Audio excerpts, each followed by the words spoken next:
श्रीलक्ष्मी श्रीमहालक्ष्मी क्षीरसागर कन्यका उत्तिष्ठ हरिसम्प्रीते भक्तानां भाग्यदायिनी। श्रीलक्ष्मी श्रीमहालक्ष्मी क्षीरसागर कन्यका उत्तिष्ठ हरिसम्प्रीते भक्तानां भाग्यदायिनी।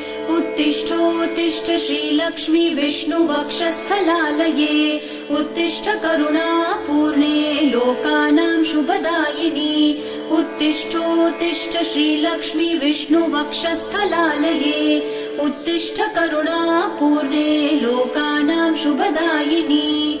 श्रीपद्ममध्यवसिते वरपद्मनेत्रे श्रीपद्महस्तचिरपूजित पद्मपादे श्रीपद्मजात जननी शुभपद्मवक्त्रे श्रीलक्ष्मी भक्तवरदे तव सुप्रभातम्।